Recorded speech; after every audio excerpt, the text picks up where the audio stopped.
മാദക സൗന്ദര്യം കൊണ്ട് ഒരു കാലത്ത് മലയാള സിനിമ അടക്കി വാണ നടി. ഓർമ്മ വന്നത് നടി സിൽക്ക് സ്മിതയെ കുറിച്ചാണ് എന്നുണ്ടെങ്കിൽ അതങ്ങ് മാറ്റിവെച്ചേക്ക്.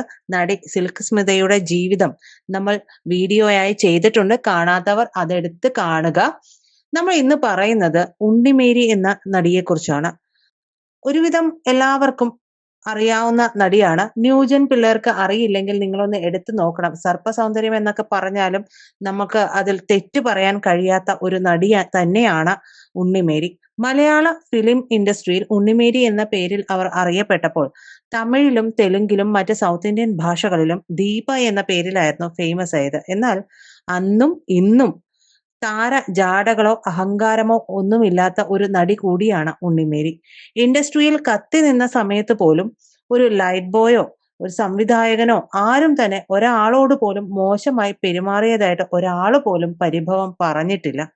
ഒരു സിനിമാ നടിക്ക് വേണ്ട ലക്ഷണമൊത്ത മുഖസൗന്ദര്യവും ആകാര വടിവും ഉണ്ടായിരുന്നതിനാൽ പ്രത്യക്ഷത്തിൽ ഒരു വെണ്ണക്കൽ ശില്പം തന്നെയായിരുന്നു ഉണ്ണിമേരി. ഒന്ന് കണ്ടാൽ പിന്നെ കണ്ണെടുക്കാൻ കഴിയാത്ത അത്ര വശ്യമനോഹരമായ പുഞ്ചിരി കൊണ്ട് മലയാള സിനിമയുടെ അഭ്രപാളികളെ 80കളിൽ അക്ഷരാർത്ഥത്തിൽ കോരിത്തരിപ്പിച്ച മോഹിനി തന്നെ.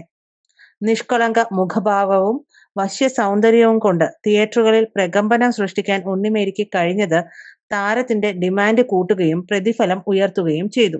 സാധാരണ നിലയിൽ സിനിമാ പ്രേമികൾ സിനിമാ നടികളുടെ സൗന്ദര്യത്തെക്കുറിച്ച് വർണ്ണിക്കാറുണ്ടെങ്കിലും അംഗലാവണ്യത്തിന്റെ ഓരോ മുക്കും മൂലയും അരിച്ചു പെറുക്കി വർണ്ണിച്ചത് ഒരാളെ മാത്രമാണ്.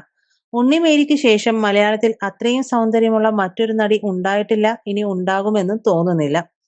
സൗന്ദര്യവും അഭിനയ മികവും കൊണ്ട് ആരാധകരെ തീർത്ത നടിക്ക് പക്ഷേ തന്റെ കഴിവിനനുസരിച്ചുള്ള വേഷങ്ങൾ വളരെ പരിമിതമായിട്ടാണ് കിട്ടിയത്. സൗത്ത് ഇന്ത്യയിലെ മിക്കവാറും എല്ലാ സൂപ്പർ സ്റ്റാറുകളോടൊപ്പവും അഭിനയിക്കാൻ അവസരം ലഭിച്ചിട്ടും സിനിമയിൽ വ്യക്തമായൊരു ഗ്രാഫ് ബിൽഡ് ചെയ്യാൻ കഴിയാതെ പെട്ടെന്നൊരു ദിവസം അഭിനയത്തോട് വിട പറയുകയാണ് നടി ചെയ്തത്. അത്ര വലിയ കഴിവും സൗന്ദര്യവും ഇല്ലാതിരുന്ന സമകാലീനരായ മറ്റു നടിമാർ വലിയ ഉയരങ്ങൾ കീഴടക്കിയപ്പോഴും ഒരേ ടൈപ്പ് വേഷങ്ങൾ ചെയ്യാനായിരുന്നു ഉണ്ണിമേരിയുടെ വിധി. ക്യാരക്ടർ നോക്കാതെ ഗ്ലാമർ വേഷങ്ങൾ തുടർച്ചയായി ചെയ്തത് മൂലം പിന്നീട് വന്ന പല പടങ്ങളിലും അത്തരം വേഷങ്ങളിലേക്ക് മാത്രം ഉണ്ണിമേരിയെ പരിഗണിക്കാൻ നിർമ്മാതാക്കളും സംവിധായകരുമൊക്കെ നിർബന്ധിതരായി എന്ന് പറയാം. തന്റെ കരിയറിന്റെ വളർച്ചയ്ക്ക് ഏതു തരത്തിലുള്ള വേഷങ്ങളാണ് ഗുണകരമാകുന്നത് എന്നും ബ്രേക്ക് നൽകാൻ സാധ്യതയുള്ള കഥാപാത്രങ്ങളെ തിരഞ്ഞെടുക്കുന്നതിലും വേണ്ടത്ര ശുഷ്കാന്തി കാണിക്കാത്തത് കരിയറിൽ തിരിച്ചടിയായി. കഴിവിനും സൗന്ദര്യത്തിനും അപ്പുറം ഉണ്ണിമേരിയെ ഭാഗ്യവും തുണച്ചില്ല എന്ന് തന്നെ പറയാം. ഇത് തന്നെയാണ് സത്യത്തിൽ സത്യവും. അഭിനയിക്കുക, പണം വാങ്ങുക എന്നതിനപ്പുറം മറ്റു മിടുക്കുകൾ ഇല്ലാത്തത് കൊണ്ടാണോ, അതോ ഏതെങ്കിലും നിർമ്മാതാവിന്റെയോ തിരക്കഥാകൃത്തിന്റെയോ അല്ലെങ്കിൽ സംവിധായകന്റെയും സ്വന്തം ആള് എന്ന ലേബൽ ഇല്ലാത്തത് കൊണ്ടാണോ ശക്തമായ കഥാപാത്രങ്ങൾ ഉണ്ണിമേരിയെ തേടി വരാഞ്ഞത് എന്നുള്ളത് ഇപ്പോഴും സംശയമാണ്. അല്ലെങ്കിൽ ഉണ്ണിമേരിക്ക് വേണ്ടി അത്തരം കഥാപാത്രങ്ങൾ സൃഷ്ടിക്കപ്പെടാതിരുന്നത്. എന്നാൽ ലഭിച്ച ചില സിനിമകൾ അഭിനയ മികവ് കൊണ്ടും സൗന്ദര്യം കൊണ്ടും പ്രേക്ഷക പ്രീതി നേടിയെടുത്തവ തന്നെയായിരുന്നു. 80കളിൽ ലേഡി സൂപ്പർ സ്റ്റാറായി മലയാള സിനിമയുടെ ചരിത്രം തിരുത്തിക്കുറിക്കേണ്ട നടി ഏതാനും ചില സൈഡ് വേഷങ്ങളിലേക്ക് ഒതുങ്ങേണ്ടി വന്നതും ഈ പറയുന്ന ലോബിയുടെ ഭാഗമായി നിലകൊള്ളാത്തത് കൊണ്ട് തന്നെ ആയിരിക്കാം.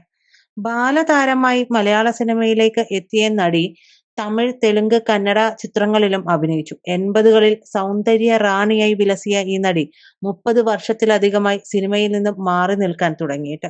മലയാളത്തിലെ എക്കാലത്തെയും മികച്ച നടിയായ ഉർവശിയുടെ അഭിപ്രായത്തിൽ മലയാളം കണ്ട ഏറ്റവും സുന്ദരിയായിരുന്ന നടിയായിരുന്നു ഉണ്ണിമേരി എന്ന് പറഞ്ഞുകൊണ്ട് സിനിമയല്ല ജീവിതം എന്ന തന്റെ പുസ്തകത്തിൽ ഉണ്ണിമേരിയെക്കുറിച്ച് ഒരു അധ്യായം തന്നെ എഴുതി ചേർത്തിട്ടുണ്ട്.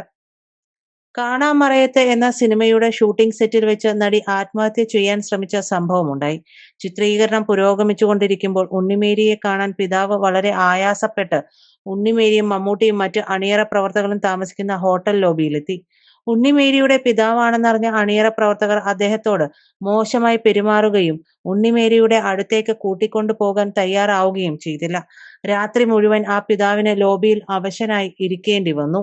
പിറ്റേന്ന് ഈ വിവരമറിഞ്ഞ ഉണ്ണിമേരി തന്റെ പിതാവിനോട് മോശമായി പെരുമാറുകയും തന്റെ അടുത്തേക്ക് കൂട്ടിക്കൊണ്ടുവരാതിരിക്കുകയും ചെയ്തവരോടൊപ്പം സഹകരിക്കാൻ തയ്യാറല്ല എന്ന് അറിയിച്ചു. തുടർന്ന് പള്ളിയിൽ പോയിട്ട് തിരിച്ചു വന്നതിനു ശേഷം റൂമിൽ കയറി കതകടച്ചു. സാധാരണ സെറ്റിൽ എത്തേണ്ട സമയം കഴിഞ്ഞിട്ടും ഉണ്ണിമേരിയെ കാണാതെ തിരക്കി വന്ന അണിയറ പ്രവർത്തകരും മമ്മൂട്ടിയും കതകിന് മുട്ടി വിളിച്ചിട്ടും അകത്തു നിന്നും ഒരു പ്രതികരണവും ഇല്ലാതെ വന്നതുകൊണ്ട് മമ്മൂട്ടി റൂമിന്റെ വാതിൽ ചവിട്ടി തുറക്കുകയായിരുന്നു.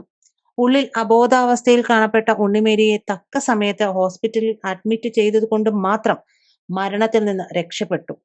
പിതാവിനോട് സിനിമാക്കാർ കാണിച്ച അവഹേളനത്തിൽ മനം നൊന്ത് നടി വലിയ തോതിൽ ഉറക്ക ഗുളിക കഴിച്ച് ആത്മഹത്യക്ക് ശ്രമിക്കുകയായിരുന്നു. കുറച്ചു ദിവസം ഹോസ്പിറ്റലിൽ കഴിഞ്ഞിട്ട് അപകടനില തരണം ചെയ്തതിനു ശേഷമാണ് വീണ്ടും അഭിനയം തുടർന്നത്. 300ഓളം ചിത്രങ്ങളിൽ അഭിനയിച്ച ഉണ്ണിമേരിക്ക് ചിരഞ്ജീവി, കമലഹാസൻ, രജനീകാന്ത്, പ്രേംനസീർ, മമ്മൂട്ടി തുടങ്ങി നിരവധി നായക നടന്മാരോടൊപ്പം അഭിനയിക്കാനുള്ള ഭാഗ്യവും ലഭിച്ചിട്ടുണ്ട്. 1982 നടിയുടെ വിവാഹം.